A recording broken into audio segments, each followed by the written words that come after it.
சின்ன மருமக சீரியல்ல அடுத்து என்ன நடக்க போகுதுன்னு வாங்க பார்க்கலாம். விவாகரத்து சம்பந்தமா தமிழ்ச்செல்வியும் சேதுவும் நீதிமன்றத்துல ஆஜராகிறாங்க. அப்ப விவாகரத்துக்கு சேது சம்மதிக்கிறாரு. ஆனா தமிழ்ச்செல்வி சம்மதிக்க மாட்டாங்க. இதனால நீதிபதி ரெண்டு பேரும் ஒரே மனசோட விவாகரத்து கேட்டாதான் கொடுக்க முடியும். இதுல ஒருத்தவர் வேணாங்கிறீங்க, ஒருத்தர் வேணுங்கிறீங்க. அதனால இந்த மாதிரி கேஸ்ல நீங்க ரெண்டு பேரும் அடுத்த 6 மாசம் ஒன்னா சேர்ந்து வாழணும். அப்படி வாழ்ந்த பிறகும் உங்களுக்குள்ள எந்த ஒற்றுமையும் வரலனா திரும்பவும் வாங்க, கண்டிப்பா 6 மாசம் கழிச்சு உங்களுக்கு விவாகரத்து தாரேன் அப்படின்னு நீதிபதி சொல்லி சேதுவையும் தமிழையும் ஒன்னா வாழ்றதுக்கு உத்தரவு போடுறாங்க. அடுத்து பார்த்தா தமிழ் வீட்டில் வசந்தியும் தமிழோட பாட்டியும் கருப்பும் சேர்ந்து, தமிழ் அதான் நீதிபதியே சொல்லிட்டாங்களே, நீ போய் மாப்பிள்ள கூட 6 மாசம் வாழ்ந்து பாரு அப்படின்னு சொல்லிட்டு வசந்தி சொல்லவும், அதுக்கு தமிழ்ச்செல்வி இங்க பாருமா, அந்த வார்த்தையை மட்டும் சொல்லாத, எனக்கு என்ன நடந்தாலும் பரவாயில்லை, ஆனா அந்த வீட்டில் நான் கால் எடுத்து வைக்கவே மாட்டேன். நீதிபதி சொன்னாங்க, என்ன சொன்னாங்க, 2 பேரும் சேர்ந்து அடுத்த 6 மாசம் வாழணும்னு சொன்னாங்க. ஆனா அவங்க வீட்டில் தான் வாழணும்னு சொன்னாங்களா அப்படின்னு சொல்லிட்டு சேதுவோட வீட்டை குறிப்பிட்டு தமிழ்ச்செல்வி சொல்லவும், அப்ப கருப்பு எம்மா தமிழ் இப்படி பேசுனா எப்படிமா, அதுக்குன்னு சேது நம்ம வீட்லயா இருக்க முடியும், நீ என்னம்மா இப்படி பேசுற அப்படின்னு சொல்லிட்டு கருப்பு கேட்கவும், அதுக்கு தமிழ் அண்ணே இல்லனே, இந்த விஷயத்துல என்னைய கட்டாயப்படுத்தாதீங்கனே, எனக்கு அந்த வீட்டுக்கு போக விருப்பமே இல்லைனே அப்படின்னு தமிழ்ச்செல்வி சொல்லிக்கிட்டே இருக்காங்க. இந்த பக்கம் பார்த்தா சாவித்திரி நீதிமன்றம் உத்தரவு போட்டுட்டா அந்த நாசக்காரியை கூட்டிட்டு நம்ம வீட்டில் வச்சுக்கிட முடியுமா, அவ தான் நம்ம குடும்பத்தை ஏமாத்தினா அப்படின்னு பார்த்தா அவளோட அப்பன் நம்ம குடும்பத்தோட மொத்த மானத்தையும் சந்திச்சிருக்க வச்சுட்டான். இப்படி இருக்கும்போது அவளை கூட்டிட்டு நம்ம வீட்டில் எப்படி வச்சுக்கிறது அப்படின்னு சொல்லிட்டு ராஜாங்கத்தையும் சேதுவையும் ஏத்தி விட்டுக்கிட்டு இருக்காங்க.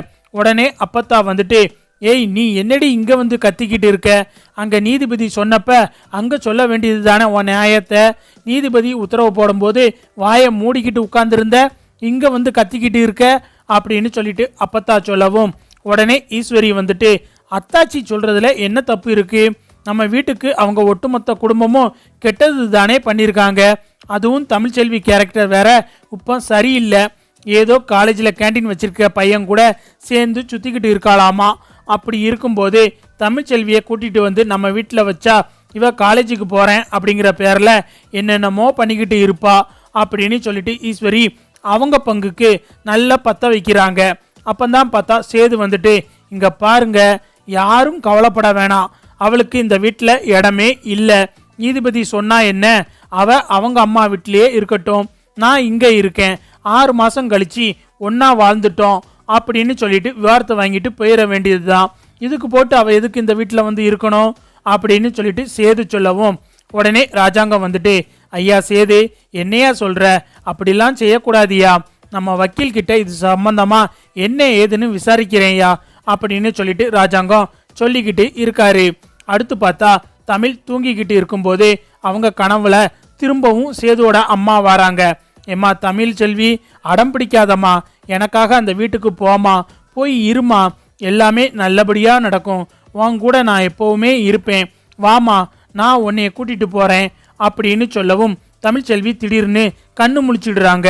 அதே மாதிரி சேதுவோட கனவுலையும் சேதுவோட அம்மா இங்க பாருப்பா சேது, நீ தமிழ்ச்செல்வியை திரும்ப சேர்த்துக்க வேணாம், விவாகரத்து பண்ணிக்க, அம்மாவே சொல்றேன், ஆனா அம்மாவுக்கு ஒரு கடைசி ஆசை இருக்குப்பா, அதை செய்வியாப்பா அப்படின்னு சொல்லிட்டு கேட்கவும், அதுக்கு சேதுவும் அம்மா நீ அவளை மட்டும் விவாகரத்து பண்ணாத அப்படின்னு சொல்றதை தவிர்த்து வேற என்ன சொன்னாலும் நான் கேட்பேம்மா, சொல்லுமா அப்படின்னு சொல்லிட்டு சேது சொல்லவும், அதுக்கு சேதுவோட அம்மா சரிப்பா, அப்படின்னா நீதிபதி சொன்ன மாதிரி தமிழ்ச்செல்வியை நம்ம வீட்டுக்கு கூட்டிட்டு அடுத்த 6 மாசம் வாழ்ந்துட்டு அதுக்கப்புறம் நீ விவாகரத்து கொடுத்துருப்பா, இதுதான் என்னோட கடைசி ஆசைன்னு சொன்ன உடனே சேது டக்குன்னு கண்ணு முழிச்சிடுறாரு.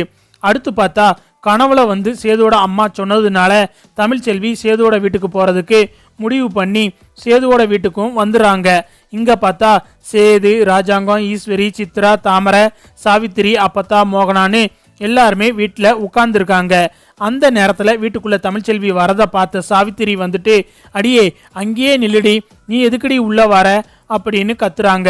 உடனே தாமரையும் வந்துட்டு, அம்மா அவ எதுக்கு வருவா, ஏற்கனவே நம்ம குடும்ப மானத்தை கெடுத்து வச்சிருக்கா, இப்போ இருக்கிற கொஞ்ச நஞ்ச மானத்தையும் கெடுக்கணும்ல, அதுக்காகத்தான் நீதிபதி சொன்னதை சாக்கா வச்சுக்கிட்டு இப்போ வீட்டுக்குள்ள வரா அப்படின்னு சொல்லிட்டு தாமரை சொல்லவும், இங்க சேது வந்துட்டு ராஜாங்கத்தை பார்த்து, அப்பா நம்ம வக்கீல் கிட்ட பேசுனீங்களா, என்ன சொன்னாரு, நான் நேற்று கேட்டேன்ல அப்படின்னு சொல்லிட்டு சேது கேட்கவும், ஐயா சேது 6 மாசம் ஒரே வீட்டில் தான் இருந்து வாழணுமா, அப்பந்தான் விவாகரத்து கிடைக்குமா, தனித்தனியா வாழ முடியாதுன்னு சொல்லிட்டாரு அப்படின்னு சொல்லிட்டு ராஜாங்கம் சொல்றாரு.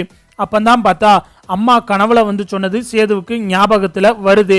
அதே சமயம் என்னோட கடைசி ஆசை சேது அப்படின்னு அசரீரி மாதிரி சேதுக்கு அதுக்கு மட்டும் அவங்க அம்மாவோட சத்தம் கேக்குது. உடனே கோபத்துல என்னமோ பண்ணி தொலைங்க அப்படின்னு சொல்லிட்டு சேது வீட்டை விட்டு வெளியே போயிடுறாரு.